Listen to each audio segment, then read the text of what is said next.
David Cohen had always known exactly who he was. Born and raised in the heart of Tel Aviv, Israel, his life had been deeply intertwined with the Jewish faith. Every morning, he recited prayers, followed the laws of Kashrut, and attended synagogue with his family. His identity was shaped by the rhythms of Jewish tradition, and for years that had been enough. A loving husband to Rachel, a proud father to his 2 children, and a respected member of his community, David's life was a testament to his devotion. From an early age, David had been taught that being Jewish was not just a faith, but a way of life, a lineage that had been passed down for generations. His father, Eli, had made sure of that. Eli was a man who lived and breathed Judaism, a staunch believer who upheld every ritual with unwavering devotion. David had followed in his father's footsteps, believing that his commitment to tradition was his highest calling. Yet, despite his devotion, there had always been a small, unspoken part of David's heart that longed for something more. He couldn't quite articulate it, but something inside him yearned for a deeper connection, a truth beyond the laws and rituals. However, these thoughts were always fleeting, quickly silenced by his daily routine and the weight of his family's expectations. David's world was tightly woven with the fabric of Jewish culture. His circle of friends, his colleagues, and even his spiritual mentors, like Rabbi shared the same beliefs. His life felt predictable, safe, and secure.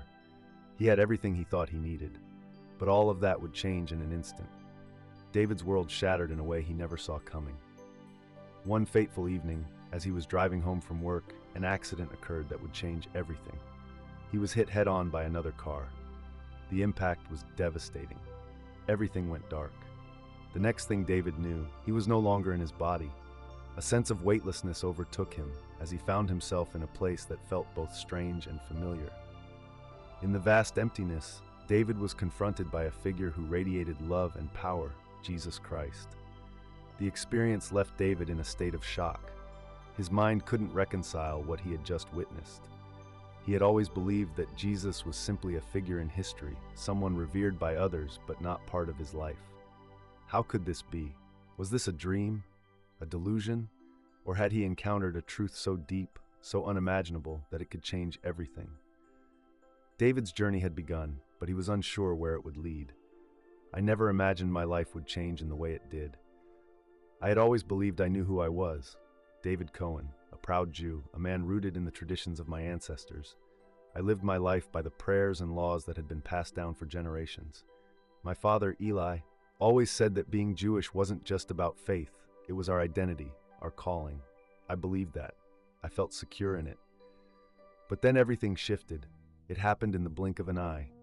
The accident. I was driving home from work, just another evening.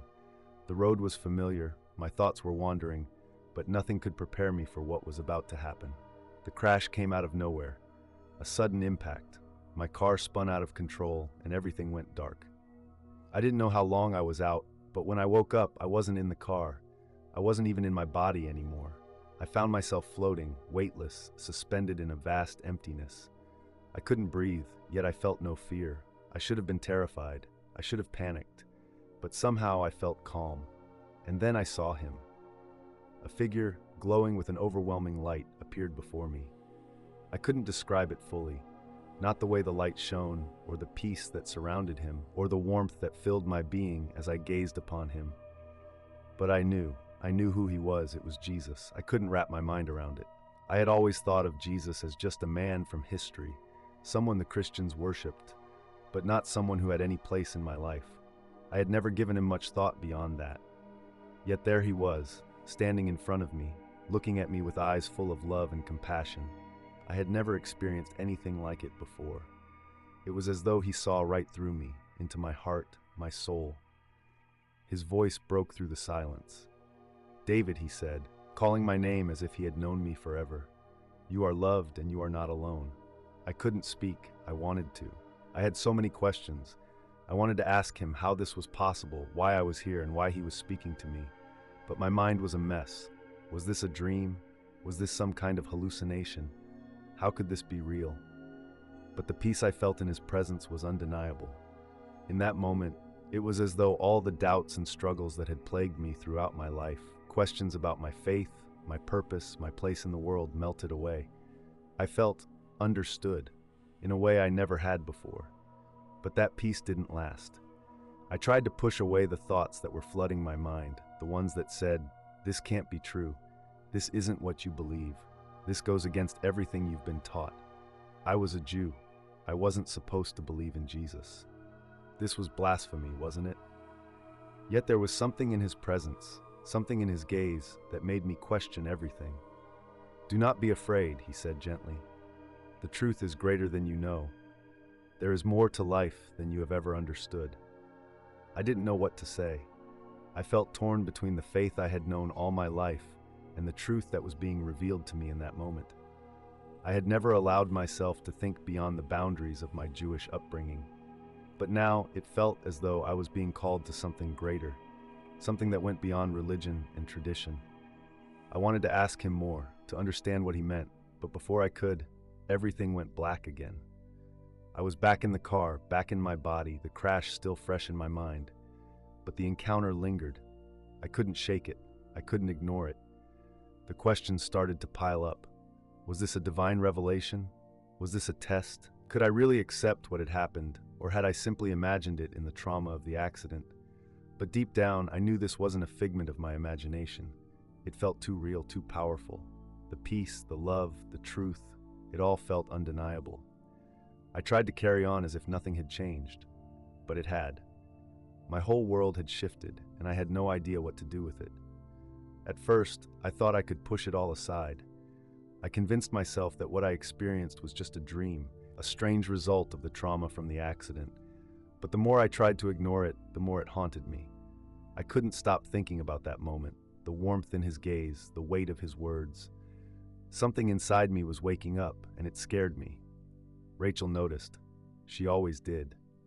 "David," she said one evening as we sat together at the dinner table, "you've been distant lately. What's going on?" I couldn't bring myself to tell her. What was I supposed to say? How could I explain to my wife, the woman I loved, that I had seen Jesus and that it felt like my entire world had been turned upside down? I didn't know how to make sense of it myself. But Rachel knew something was wrong. "You haven't been yourself since the accident. You're not the man I married. Please, talk to me." I wanted to tell her. I wanted to say, "I saw him. I saw Jesus." But those words didn't make sense. They didn't fit into the life I had built. Rachel and I had always shared a deep faith in Judaism, a belief that we were part of something ancient and sacred. I couldn't just throw that away. Could I? The guilt began to gnaw at me. Every time I looked at Rachel, every time I saw the concern in her eyes, I felt the weight of my silence. She deserved to know, but how could I explain this to her? How could I explain that my entire belief system was being shattered, that I was struggling with something far bigger than both of us? The questions began to pour in, about faith, about identity. How could I continue living as I had? How could I worship in the synagogue again and pretend like everything was the same? Every prayer I recited, every Torah reading felt empty now. It was as though I was going through the motions, but my heart wasn't in it anymore. I had tasted something greater, something real, and now nothing else seemed to measure up. One night, after Rachel had gone to bed, I found myself pacing the house, my thoughts racing. I had to talk to someone. I couldn't keep carrying this alone. But who could I talk to? Who would understand? I thought of Yitzhak, the rabbi at our synagogue. He had been a mentor to me for years, guiding me through my spiritual life. Surely he could help me make sense of this. But even as I thought of him, I felt a sense of dread. How could I explain this to him without disappointing him? How could I explain that I had seen Jesus, someone who, in our faith, was considered a false Messiah? The next morning, I went to the synagogue, hoping that somehow I could find the answers I was looking for. Yitzhak was there, as always, offering words of wisdom to anyone who sought them. But when I approached him, something in my gut twisted. I couldn't bring myself to tell him the truth. Instead, I asked about the spiritual struggles I had been facing, how I felt disconnected from my faith, how something seemed to be missing. Yitzhak listened quietly, nodding thoughtfully. "David," he said, "faith is a journey, a path we walk for our entire lives. There are times of doubt, but remember, the Torah is the foundation of our lives. It will always guide you." His words should have been comforting, but they felt hollow. I had been so certain of everything before, so sure that the path I was on was the right one. But now, with everything I'd experienced, I wasn't sure of anything anymore. I walked out of the synagogue feeling more lost than ever. I had tried to cling to my old life, to my old faith, but it felt like wearing clothes that no longer fit. The more I tried to make sense of what had happened, the more I realized that I couldn't go back to the way things were. I couldn't shake the pull of what I had encountered. The love I felt in Jesus' presence was something I had never experienced before. The truth he spoke to me, the peace that had washed over me, it felt real, undeniable. But how could I reconcile this with everything I had known? How could I turn my back on my Jewish heritage, on the life my father had dedicated so much of himself to? And so I kept quiet. I kept living as if nothing had changed. But deep down I knew that it had. I had spent days, no weeks, trying to convince myself that I was just overthinking things, that this encounter was a fleeting moment of trauma-induced confusion. But deep down, I knew the truth. I couldn't ignore what had happened. I couldn't pretend anymore. Something within me had been irrevocably changed. It was on a quiet afternoon when the first real twist occurred. I had been walking home from the market, my mind still restless, when I spotted someone I hadn't seen in years, John, a man I had met a few times at work. He wasn't a close friend, but I knew enough about him to remember that he was a Christian. I had always respected him, though our conversations about faith were few and far between. I wasn't interested in hearing about his beliefs. After all, I had my own path to follow, or so I thought. But something in me stirred as I saw him standing there by the street corner. His eyes caught mine, and without a word, he walked over. "David," he said, offering me a warm smile, "I've been praying for you." I was taken aback. "Praying for me?" I asked, trying to mask the confusion I felt. "Why?" John seemed to pause, like he was weighing his words carefully. "I know you've been through something recently. I don't know exactly what, but I believe God wants to speak to you." The words hit me harder than I expected. "What are you talking about?" I stammered, suddenly feeling exposed. "I'm Jewish. My faith is enough for me." He nodded gently, as if he understood my hesitation. "I know, but there's a bigger story here, David, a truth that's meant for you. I don't know what it is exactly, but I know Jesus has been speaking to you." My heart skipped a beat. He knew. Somehow, he knew. Could it be that God was using him, a Christian, to reach me? The idea seemed absurd, yet here I was, standing in front of him, feeling a pull to listen. "I know this sounds crazy," John continued, "but I've seen it before. Jesus is calling you. He's waiting for you to accept his love. He's offering you something you've been searching for your whole life." I stood there, frozen, as a wave of emotion washed over me. The same peace I had felt during my NDE, the same sense of truth, began to resurface. I could feel it, like a whisper in my soul. Jesus. I couldn't deny it anymore. "I don't know what to do with this," I admitted, my voice barely above a whisper. "I don't know what any of this means." John placed a hand on my shoulder, his eyes filled with compassion. "You don't have to have all the answers right now, but you need to know this. Jesus is real. His love is real, and he's calling you." I walked away from that conversation with more questions than answers. I didn't know if I was ready to accept what John had said, but the seed had been planted. It was a revelation I hadn't expected, a confirmation of everything I had felt during that moment with Jesus. But it didn't make the choice any easier. I couldn't go back to my old life. That was clear now. But where did that leave me? Was I ready to fully embrace Jesus, to leave behind everything I had known? My faith, my family, my community, all of it would be at stake.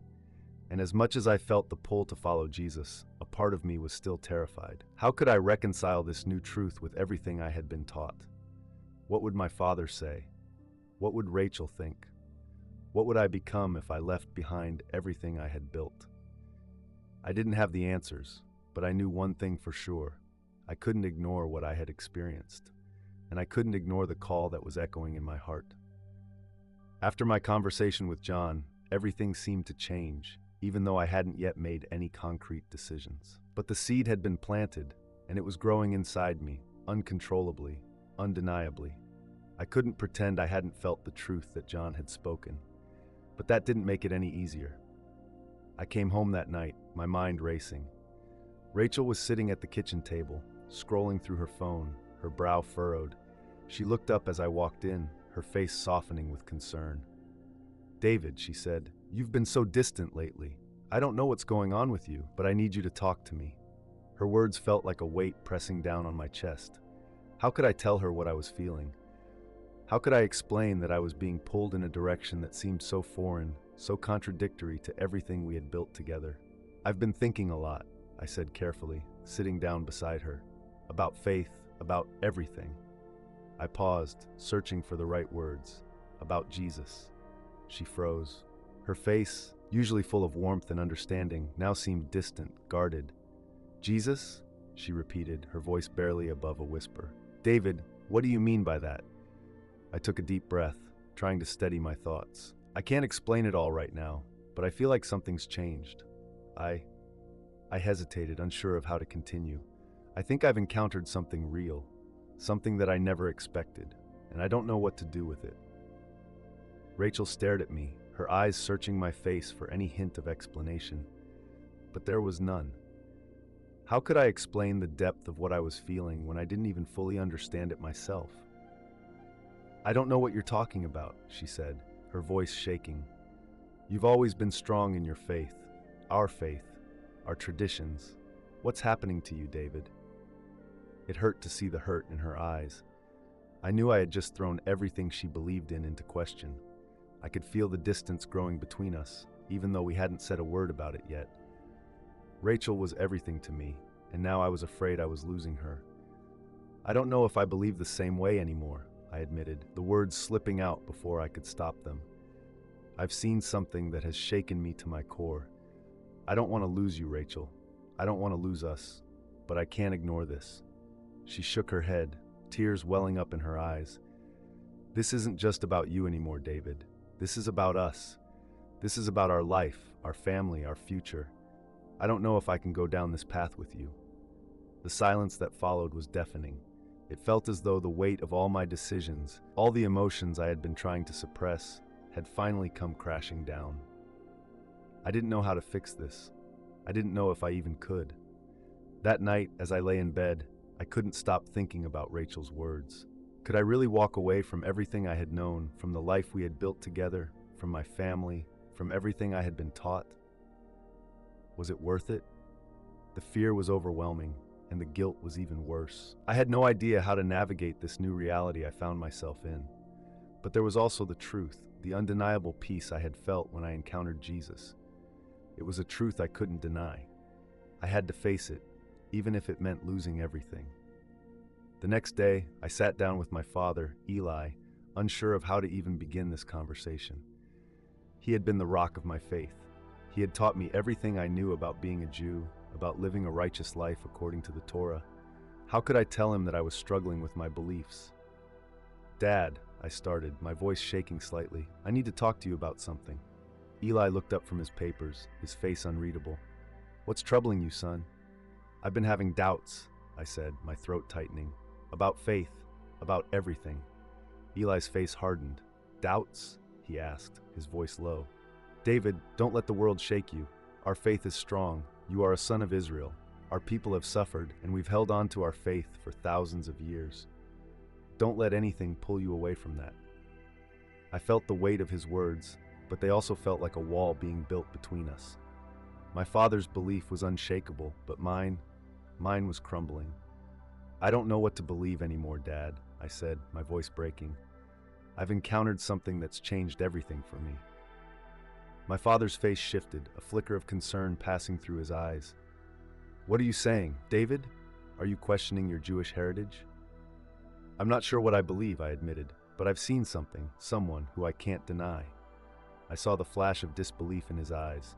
It was as though I had spoken blasphemy. "Jesus?" he asked, his voice colder now. "Is that what you're saying?" I nodded, unable to find the words to explain the depth of my experience. His expression twisted with pain, then anger. "You've gone too far, David. This is not who you are. This is not who we are." His words felt like a punch to my chest. I had lost him. I could see it in his eyes. The rejection, the pain, the disbelief. I was breaking his heart, and I knew it. But what could I do? I had to follow the truth, even if it meant walking away from everything I had known. The tension with my father Eli had left me reeling, but I couldn't ignore the turmoil that was building inside me. My whole life felt like it was in flux. Everywhere I turned, I faced challenges, emotional, spiritual, and relational. Every decision felt heavier than the last, as if each choice was pushing me further away from everything I had once believed in. But there were other battles brewing that I hadn't anticipated. For one, my closest friends began to sense something was off. Jacob, a friend I'd known since childhood, invited me out for coffee one afternoon. It had been a while since we'd talked. I hadn't realized how much I'd been pulling away until I sat down across from him and saw the concern etched on his face. "David, I've been worried about you," Jacob said. His voice was low, cautious. "You've been distant lately. Is everything okay?" I didn't know how to answer him. How could I explain that I was questioning everything? My faith, my identity, my life's purpose. How could I explain to him that I had felt something real in Jesus' presence and that I was being pulled in a direction that terrified me? "I'm fine," I said, trying to brush it off. "Just a lot going on, you know. The accident, everything with Dad." Jacob raised an eyebrow. "It's more than that, isn't it?" I opened my mouth to say something, but the words stuck. How could I put it into words? How could I explain what had been happening to me? How could I tell him that I had seen Jesus, not just in a dream, but in a way that felt undeniably real? Jacob didn't wait for me to answer. "Listen, if you ever need someone to talk to, I'm here. But don't shut us out. You're not alone in this." I appreciated his concern, but it only deepened the isolation I felt. The more I struggled with my faith, the more I pushed everyone away. I didn't want to lose my friends, but at the same time, I didn't feel like I could truly connect with them anymore. They didn't understand what I was going through. How could they? As if the emotional strain wasn't enough, my work life started to feel suffocating as well. I'd always found purpose in my job, but now everything seemed hollow. My colleagues didn't know what was going on inside me, and I didn't have the energy to pretend. The longer I went without resolving the tension in my soul, the harder it was to focus on anything else. To make matters worse, there were rumors starting to spread around the community. The gossip was subtle at first, but it was becoming clear that people were noticing the change in me. I had always been a respected member of our synagogue. My commitment to the faith was unquestioned, but now I found myself the subject of whispered conversations. One afternoon, I overheard two of the older men talking as I passed by. "Did you hear about David?" one of them said. "He's been acting strange lately. I think he's been having doubts, not the same man he was." It cut me to the core. The idea that I was being talked about like that made me want to retreat even further. But I couldn't. I had to face this. Rachel and I had stopped talking about Jesus for a while. The silence between us was unbearable, and I knew I was walking on eggshells. Every conversation felt strained, as if we were living in two separate worlds. I still loved her, but every time I looked at her, I saw the hurt in her eyes, the pain of not understanding, the fear that I was drifting away from her, from everything we had built together. Then one evening, Rachel made an unexpected decision. She sat me down and said, "David, I've been thinking a lot.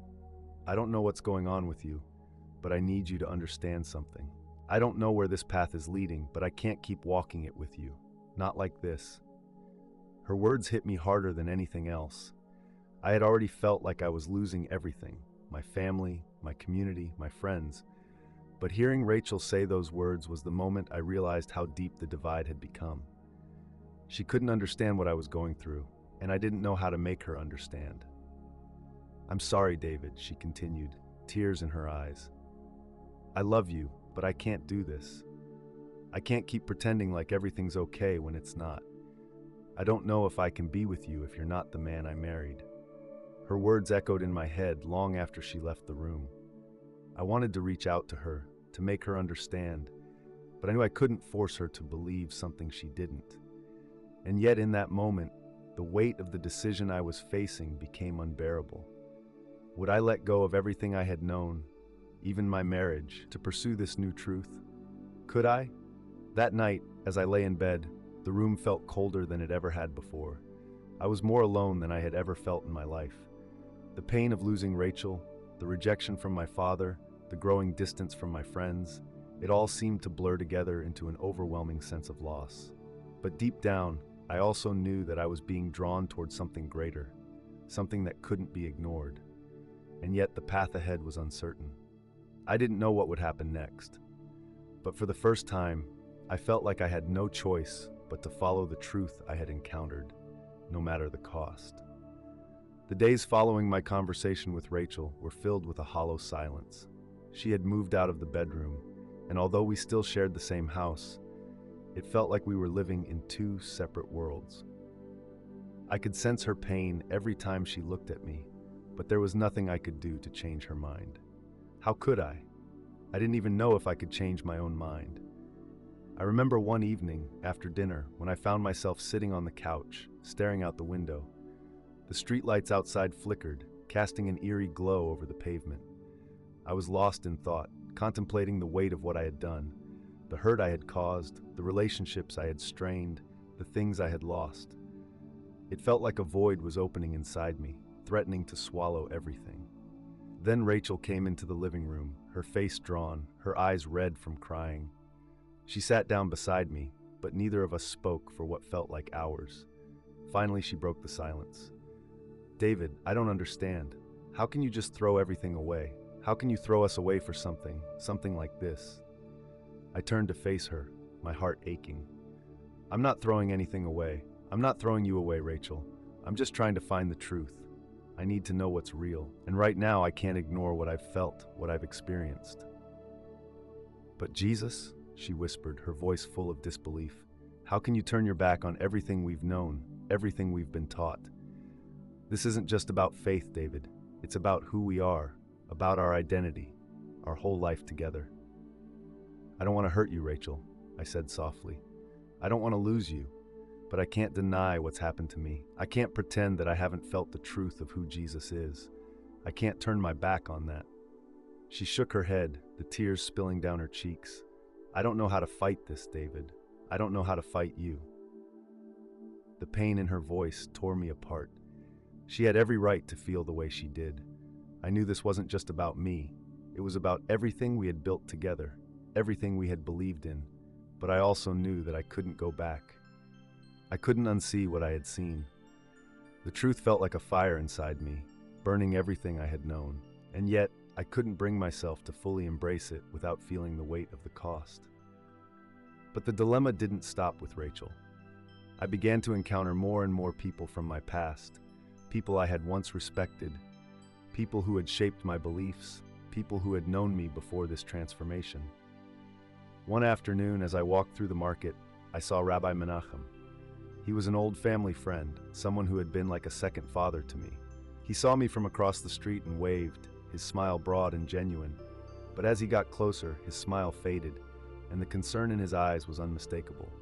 "David," he said, his voice warm but cautious, "it's good to see you, but something seems off. Are you okay? I've heard some troubling things." I swallowed hard, my throat tightening. "I'm fine, Rabbi Menachem. Just going through some changes." He studied me carefully, his brow furrowed. "Changes? My friend, this isn't like you. You've always been strong in your faith. What's going on?" I hesitated, not sure how to answer. "I've been thinking a lot about everything, Rabbi, about God, about Jesus." His eyes widened, and for a moment I saw a flash of something I hadn't expected: disappointment. "Jesus," he repeated, his voice trembling slightly. "David, you don't know what you're saying. Jesus is not the answer. You're Jewish. We don't follow him. He's not our Messiah." I felt my heart race, the weight of his words pressing down on me. I had known this conversation was coming, but I wasn't ready for it. I had always respected Rabbi Menachem. He had been like family to me. But now, he was looking at me like I was a stranger. "I know what you're saying," I said, trying to steady myself.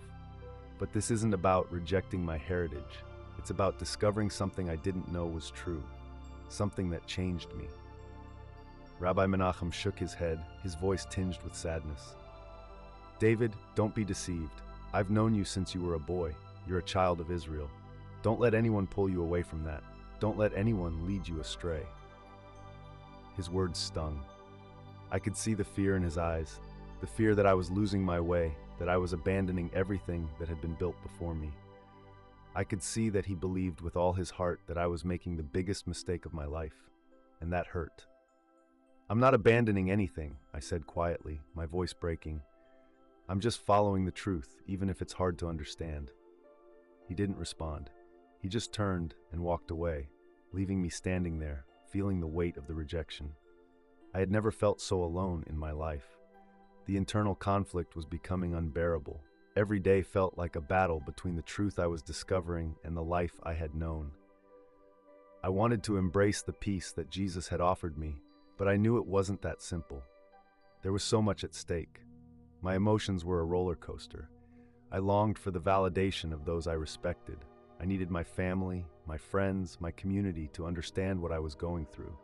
But no one could understand, not in the way I needed them to. And with each new encounter, the distance between me and the world I had known seemed to grow wider. It was as though the truth was pulling me in one direction, and everything I had ever known was pulling me in the other. The pressure was mounting. Each day, I felt more trapped between the life I had lived and the new path I was being drawn toward. It wasn't just the strained relationships and the growing sense of alienation. It was something deeper. I couldn't explain it, but I could feel it inside me, stirring and pulling me towards something I couldn't ignore. There were moments when I was alone, moments when the silence was thick with the weight of my thoughts, and in those moments, I began to question everything. What if I was wrong? What if the truth I was experiencing was just a figment of my imagination? But those doubts never lasted long. Every time I thought about turning back, something would happen, something that pushed me further into the unknown. It felt like I was being guided, led by something beyond myself.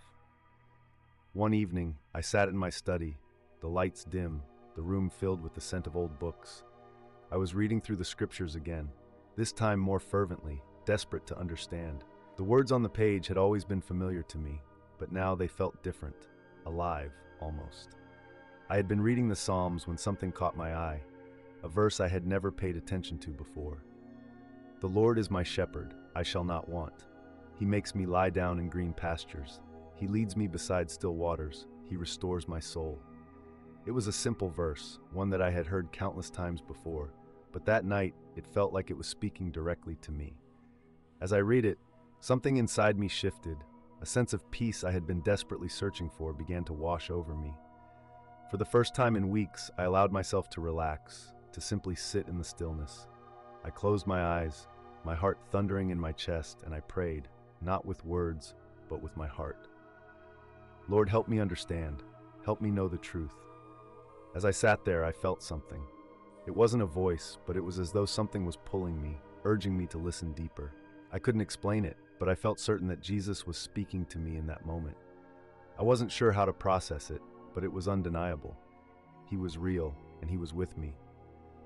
The truth that I had been running from, the truth I had been so terrified to embrace, felt closer than ever. The next day, I met with Jacob again. He was still concerned about me, but there was something different in his eyes this time, a mixture of curiosity and disbelief. "David," he began, his voice softer than usual, "I've been thinking about what you said, about Jesus, and I need to know more. I've been reading the Gospels, trying to understand what you're going through, but I can't make sense of it all." My heart skipped a beat. Jacob was starting to come around, or at least he was willing to try. "You're reading the Gospels?" I asked, my voice barely a whisper. "What did you find?"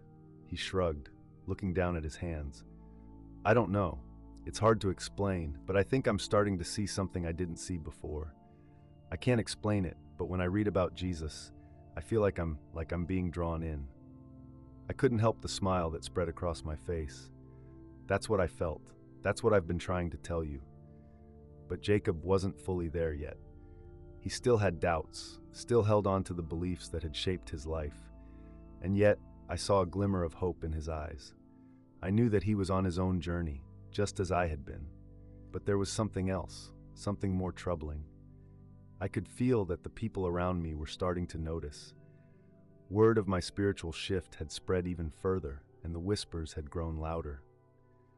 One day, as I was walking through the marketplace, I was stopped by a stranger. He was an older man, his face lined with age, and his eyes held a wisdom I couldn't explain. He didn't say a word at first, but as I passed him, I felt a sudden, intense urge to stop. There was something in his gaze that felt almost familiar. "David," he said, his voice gentle yet firm, "I've been watching you." I froze, not knowing what to say. How did he know my name? "You're struggling," he continued, his eyes penetrating as if he could see right through me. "But don't be afraid. The path you're on is not one of confusion. It is one of the truths. The Lord is leading you even now." I could barely breathe. His words struck me to my core. How did he know what I was going through? How did he know I was struggling? Before I could respond, the man simply turned and walked away, disappearing into the crowd as if he had never been there. My heart was racing. I couldn't understand what had just happened. Was this a sign? Was God trying to tell me something? I walked away, my thoughts in a whirlwind. I couldn't shake the feeling that this encounter wasn't random, that it was part of something much bigger than I could comprehend. And just like that, the tension that had been simmering inside me boiled over. The path before me had never seemed clearer, and yet the fear was still there. How could I possibly move forward? How could I fully embrace this truth when everything in my life was falling apart? But something was changing within me. The more I resisted, the more it seemed that I was being led. Every doubt, every fear, every obstacle, it all felt like it was pushing me towards something greater. And in the midst of it all, I knew one thing: there was no turning back. The tension in my life was growing unbearable. Every relationship I had, whether with Rachel, Jacob, or anyone else, was being strained. The more I leaned into my faith, the more distant I became from the world I had known. The gap between the person I used to be and the person I was becoming seemed impossible to bridge. It was in this deepening turmoil that I began to notice subtle shifts in the people around me. Rachel, though still hurt by what had happened, began to soften. There were moments when I would catch her looking at me with a mixture of sadness and curiosity, as though she couldn't quite understand what was happening to me, but she still loved me. She no longer asked me to stop my pursuit of Jesus, but she rarely spoke about it either. I could sense that she was afraid of losing me, afraid of what our future held if I continued down this path. One afternoon, as I sat at the kitchen table reading my Bible, Rachel came in quietly, holding a cup of tea in her hands. She placed it gently in front of me, her eyes meeting mine, full of unsaid words. "I don't know what to say anymore, David," she said, her voice wavering. "You've changed. I can see it. But I don't understand it. I don't understand how you can let go of everything that we've built together." Her words hurt, but they were also a sign that she was beginning to confront her own fears, her own doubts. I had prayed for moments like this, moments where she might begin to question, just as I had. But the pain of the situation was never easy. I reached for her hand, my own voice barely above a whisper. "Rachel, I haven't let go of everything. I've just found something that's real, something that gives me peace. I know this is hard for you, but please, try to understand. I can't go back." She looked away, fighting back tears. "I don't know what I'm supposed to do with that, David. I don't know if I can keep living this way, not knowing where we stand, not knowing what's going to happen to us." Her words echoed in my mind long after she left the room. What was I doing to her? What was I doing to us? I wanted so badly for her to see what I had found, to feel the same peace that had transformed my life. But I knew I couldn't force it. I couldn't make her believe. All I could do was keep moving forward. Meanwhile, Jacob's journey was unfolding in unexpected ways. I could see that he was still conflicted, still torn between his upbringing and the pull of something more. But lately, he had been spending more time with me. I had noticed him showing up at my apartment more frequently, his face still filled with doubt, but now with a genuine curiosity. One afternoon, after a long discussion about faith and salvation, he sat back in his chair, rubbing his forehead as if trying to clear his mind. "David, I don't get it," he confessed, his voice strained. "I really don't. I've read the Gospels, I've prayed with you, but there's still this wall inside me, and I don't know how to break through it." I sat across from him, feeling the weight of his words. It was the same struggle I had gone through, the same resistance to something that felt so unfamiliar, yet so undeniable. "You're not alone in that, Jacob. I said gently. I've been there. I've had those same doubts, those same fears. But what I've realized is that the wall isn't really a wall. It's just the fear of letting go. It's the fear of what comes next. But once you let go, once you allow yourself to truly trust Jesus, the wall begins to fade. The peace, the truth, it fills the empty space. Jacob looked at me, his eyes searching, trying to understand. And what if I can't do it, David? What if I can't let go? What if I never get to that place? I could see the anguish in his eyes. It wasn't just about faith, it was about identity. It was about who he had been, who he was, and who he could become. You can, Jacob, I said softly, my voice filled with conviction. I promise you can. It's not about perfection. It's about trust. It's about letting God guide you, even when you don't have all the answers. I didn't have all the answers when I started this journey, and I still don't. But I know one thing. I know that Jesus is real, and that's enough. There was a long pause, and for a moment, it seemed like Jacob was considering my words. But then, just as quickly, he stood up, his face hardening. I can't just abandon everything, David. I can't just leave behind everything I've known. I'll figure it out, but not this way. And with that, he left, just as quickly as he had come. The connection between us had shifted. We weren't enemies, but we were no longer the same. I could see that Jacob was still on his own journey, just as I was, but the space between us was growing. And I wondered, was there still time for him to see the truth as I had? Would he come to know Jesus the way I had? As these relationships around me shifted, the tension in my heart only deepened. I began to wonder if this was how it had to be. Was this the price of following Jesus? Was this the cost of truth? The more I followed, the more I lost. But the peace I felt, the peace I had found, was something I couldn't explain. It was a calm that rested deep within me, and no matter how much the world around me tried to pull me back, it was a peace that kept me moving forward. The pressure had been building for months, and now it felt like I was standing at the edge of a precipice. Every step I took was fraught with tension, every conversation a battle between the person I used to be and the man I was becoming.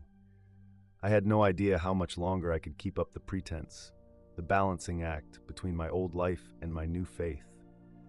It was the conversation with my father that finally pushed me over the edge. We had always been close, but as I continued down this path, I could feel the distance between us growing wider until it felt like an unbridgeable chasm. He had tried to understand at first. He had asked questions, even listened to my thoughts on Jesus. But it became clear to both of us that there was no middle ground. One evening after dinner, we sat in the living room, the silence between us thick and uncomfortable. My father finally broke it, his voice stern but pained. David, I've been thinking about this. I know you're going through something, but this isn't the way. You can't just walk away from everything we've taught you, from everything we've believed in for generations. His voice cracked, a sound I had never heard from him before. I could feel my heart aching for him, but I couldn't go back. I had seen the truth. I had felt it, experienced it. There was no turning back. Dad, I haven't walked away from you. I haven't walked away from my roots. But what I've found, it's not just a belief, it's a truth. Jesus is the way, the truth, and the life. I can't deny it anymore. My father's eyes widened, a mixture of disbelief and anger clouding his features. Jesus, he spat, as if the very name was something toxic. Do you understand what you're saying? Do you understand the weight of what you're doing? You're rejecting everything we are, everything we stand for. Do you think this Jesus is the Messiah? Do you think he's the Savior of the world? That's blasphemy, David. The words stung, cutting deeper than I expected. I could see the pain in his eyes, the hurt that my faith had caused him. This wasn't just about religion. This was about identity, about the legacy he had hoped to pass down to me, the tradition he had worked his whole life to preserve. I'm not rejecting you, Dad, I whispered, my voice shaking, but I've found something that makes all of this make sense. Jesus is the Messiah, and I believe in him with all my heart. I can't deny that. My father stood up abruptly, pacing across the room, his hands shaking. You think I don't know that? You think I haven't asked myself these questions? But you've gone too far, David. I can't support you in this. You've chosen a path that will only bring shame on our family, and I won't stand by and watch you destroy everything we've built. The weight of his words hit me like a physical blow. I had never seen him so angry, so hurt. For a moment, I wondered if I had made the wrong choice. But then I remembered the peace I felt, the truth I had come to know. It wasn't just a belief. It was the foundation of my life now, and no amount of pressure could change that. "I'm sorry, Dad," I said, my voice barely audible. "But I have to follow this path. It's the only one that leads to truth." He didn't say another word. He just turned away, leaving the room in silence. My heart felt heavy as I sat there, knowing that I had just taken a step that would change everything. My relationship with my father was fractured now, perhaps irreparably. But as I sat in that silence, I felt a strange calm wash over me. The decision I had made wasn't easy, but it was the right one. And in that moment, I knew that God was with me. The next day, I received a call from Jacob. He had heard about my conversation with my father, and he was worried. "David, I don't know what to say. I'm not sure where this is going, but I can see that you're losing everything. Is it worth it? Is it worth losing your family, your heritage, everything that's ever mattered to you?" I took a deep breath, the weight of his words settling in my chest. I had wondered the same thing 1,000 times, but in my heart, I knew the answer. "Jacob," I said, my voice steady, "it's worth it.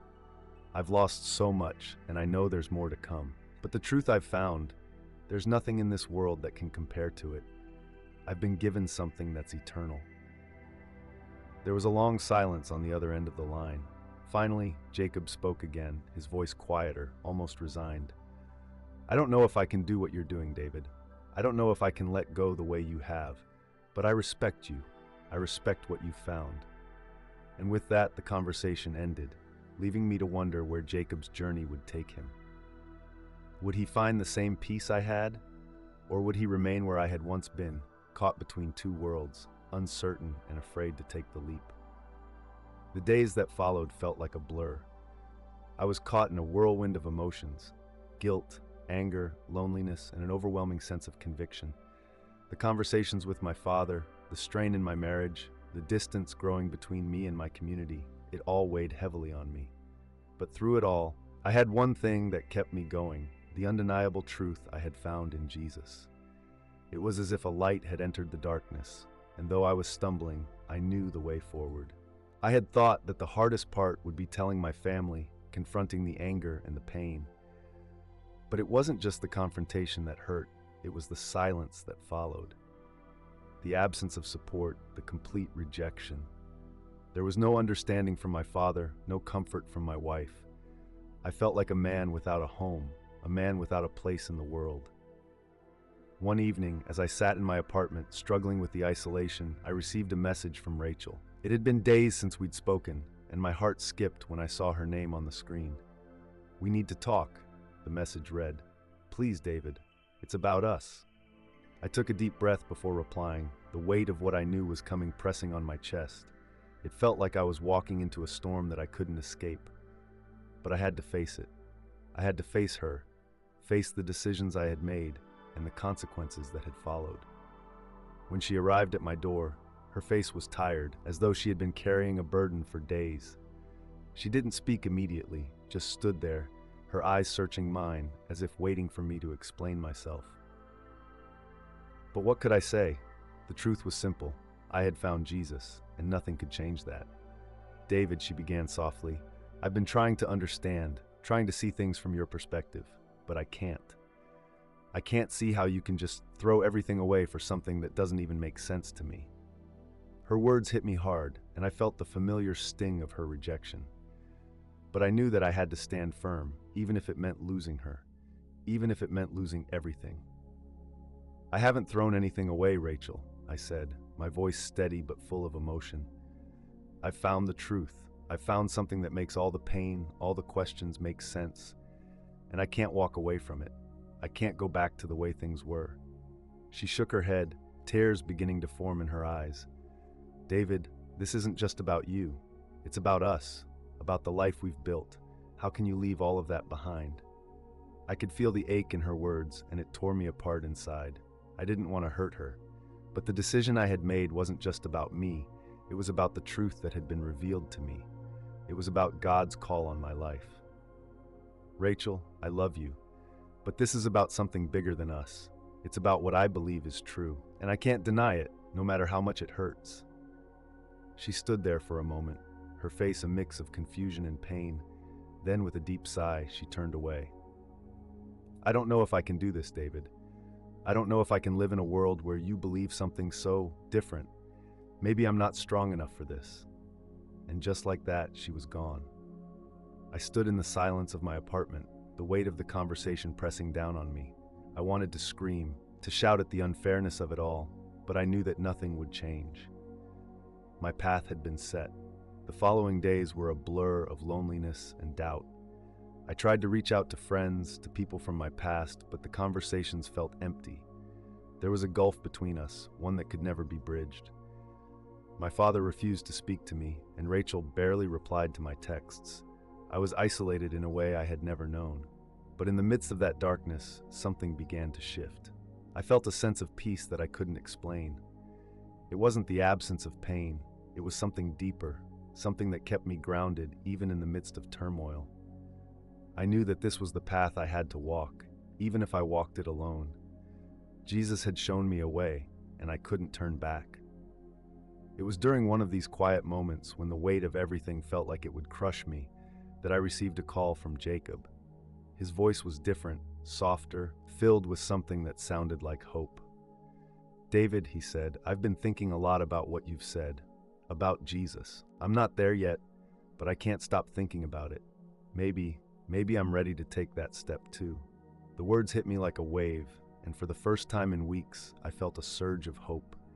Maybe Jacob was starting to see what I had seen.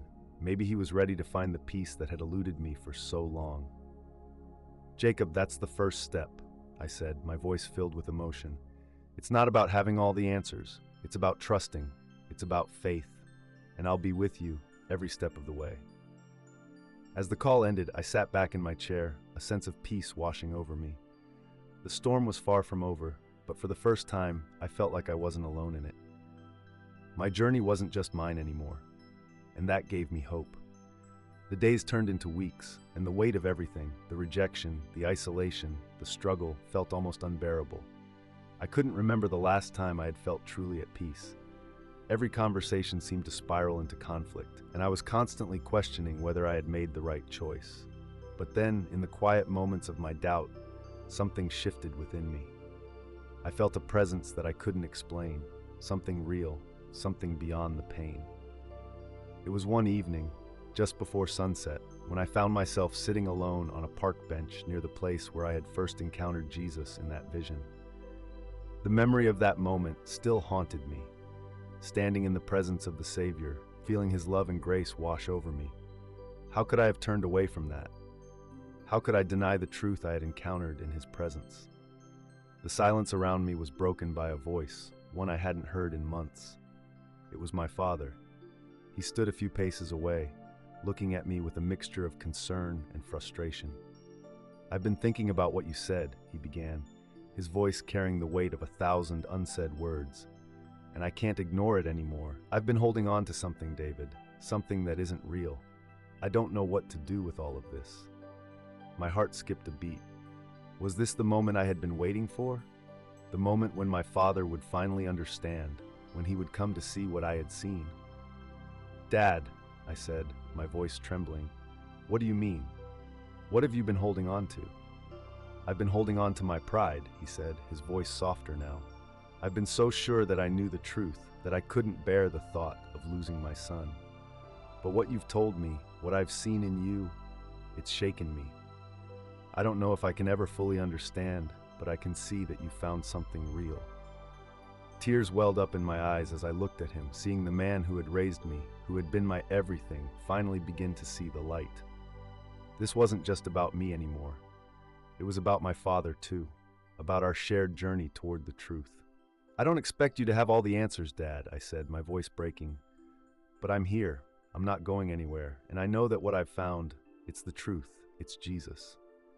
For a long moment, there was only silence between us. And then, to my surprise, my father took a step forward, his eyes filled with a mixture of sorrow and hope. "I don't know if I can walk this path with you, David," he said, his voice barely above a whisper. but I can't deny what I've seen in you. I can't deny the change in your heart." I stepped closer to him, feeling a deep connection in that moment, a bond that transcended everything else. "That's all I need, Dad. You don't have to believe everything I believe, but I need you to know that I love you, and I want to share this with you. I want you to know the peace I've found." For the first time in what felt like forever, my father nodded. "I'll try, David. I'll try." In that moment, I realized that my journey wasn't just about me anymore. It was about my family, my community, the people I loved. I had made my choice, and I had seen the truth. But the journey was still unfolding, still calling me forward, and I couldn't help but wonder what else God had in store for me. As I stood up to leave, I felt a sense of peace wash over me, a peace that only came from knowing I was walking in the light. I didn't know what the future held, but for the first time in months, I felt ready to face it. And no matter what came next, I knew I wasn't alone.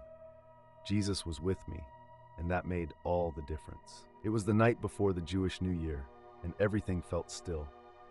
I sat in my small apartment, surrounded by memories, family photos, letters, and mementos from a life I had left behind. The weight of the past pressed on me, but there was a strange peace that had settled in my heart.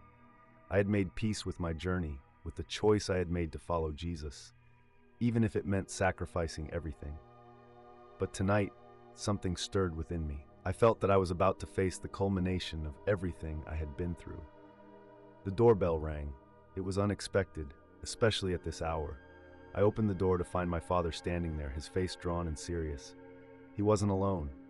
Rachel stood beside him, her expression one of uncertainty and hope. And behind them, to my surprise, was Jacob, my childhood friend. "What's going on?" I asked, my heart racing with confusion. "We need to talk," my father said quietly, his voice filled with a weight I had never heard before. I motioned for them to come in, and as they stepped into the living room, I could feel the tension in the air. My father, Rachel, and Jacob, three people who had been the most important parts of my life, had come together at this moment, and I knew it was something significant. Something had shifted, something had brought them here. "David," my father began, his eyes filled with emotion, "I've been thinking a lot about what you've said, about what you believe, and I have to admit, I don't understand it fully. But I've seen the change in you. I've seen how your heart is full of peace, something I've never seen before. And I'm starting to wonder if maybe there's something to this Jesus you've been talking about." My heart skipped a beat. This was more than I had ever hoped for. My father, the man who had rejected my faith, was finally opening his heart to the possibility. He wasn't ready to fully embrace it, but he was willing to listen. And that, to me, was a victory. Rachel stepped forward, her eyes filled with tears. "David, I've been afraid of what it all means, but I've seen how much you've changed, how much peace you have now. And I can't deny that. I don't know where this path will lead, but I want to try. I want to understand for you and for me." Tears filled my eyes as I looked at her, my heart torn between the love I had for her and the fear of what might happen next. But at that moment, I knew that everything had led to this point. The years of searching, the doubts, the struggles, they had all brought me to this very moment. And then there was Jacob. He had always been the skeptic, the one who had ridiculed my beliefs. But now, as he stepped forward with a hesitant smile, I saw something new in his eyes. Hope. A glimmer of something I couldn't quite explain. "I don't know what I believe," Jacob said, his voice shaky. "But I've been thinking a lot about what you've said, David. And I want to know more. I want to understand the peace you've found." The room was filled with a silence that felt sacred. My family, my friends, the people I loved were standing before me, and for the first time they were open to the possibility of something greater, something beyond what they had known. I could feel God's presence in the room, and I knew that this moment was more than just a conversation. It was a divine encounter. I didn't know what would happen next. I didn't know how the future would unfold, but in that moment I realized that the journey I had begun was far from over. It was just the beginning. And as I looked at my father, Rachel, and Jacob, I knew that they had begun their own journeys too. This was my climax, not a grand revelation, not a dramatic conversion, but a quiet, powerful moment of shared understanding and the opening of hearts. Jesus had changed my life, and now he was beginning to change theirs. I looked at each of them, my voice steady but full of emotion. I'm not asking you to understand everything right now. I'm not asking you to believe what I believe, but I'm asking you to open your hearts, to seek just as I did. And I know that if you do, you'll find the peace I've found. And as the evening wore on, the conversation shifted from doubt and fear to curiosity and hope. I knew that this was just the beginning of a much larger story, one that God was writing in all of our lives. The days following that night felt different, lighter, as if the weight of the world had been lifted from my shoulders.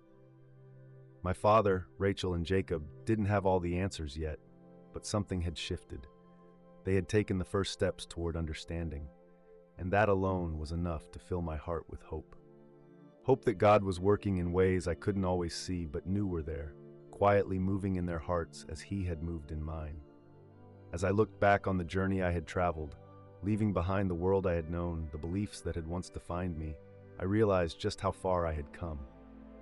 It hadn't been an easy road, but it had been a necessary one.